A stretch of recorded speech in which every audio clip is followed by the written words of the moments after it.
ডাক্তারবাবু ডাক্তারবাবু তাড়াতাড়ি বাঁচাতে দেবো। ডাক্তারবাবু এদেরকে বাঁচাতে হবে, আপনি তাড়াতাড়ি এদের চিকিৎসা শুরু করুন। সিস্টার তাতে ওটিতে নিয়ে যাও। ঠিক আছে স্যার। ডাক্তারবাবু ওর এখন কেমন আছে? চিন্তার কোনো কারণ নেই, ওরা এখন সুস্থ আছে।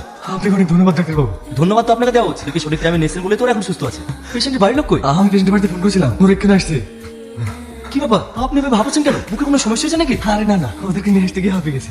আমি কয়েকদিন ধরে লক্ষ্য করছি আপনি প্রায় এভাবে ভাবাচ্ছেন। আপনি আমার একটা কথা শুনুন, বুকের একটা এক্সরে করে নিন। না ডাক্তারবাবু, আপনি ফালতু চিন্তা করছেন, আমার শরীর একদম ফিট। দেখুন সারা জীবন তো মানুষের উপকার করে গেলেন, আপনার যদি কিছু হয়ে যায় তাহলে গরিব মানুষের পাশে কে দাঁড়াবে বলুন তো? আপনার কোনো কথা শুনবো না, আপনাকে বুকের এক্সরে করতেই হবে। শুন তো কি ব্যাপার, কাল আপনি রিপোর্ট না নিয়ে চলে গেলেন যে? শরীরটা খারাপ লাগছিল তাই চলে গেছিলাম। ওর সব বাদ দেন, এই দেখুন চাচা দুদিন ধরে জ্বর চাচ্ছে না, ভালো করে দেখেন তো। ঠিক আছে সিস্টার, হ্যাঁ বলুন স্যার। একটা ডক্টর সেনের কাছে নিয়ে যাও তো, আপনার সঙ্গে কিছু কথা আছে। আসুন। বাড়িতে কে কে আছে? আমার বাড়িতে কেউ নেই, আমি একা। কেন, আপনার বাবা মা? নেই, বাবা জন্মের আগেই মারা গেছে। আর মা আমি যখন ছোট ছিলাম আমার চোখের সামনে চিকিৎসার ভাবে মারা গেছে।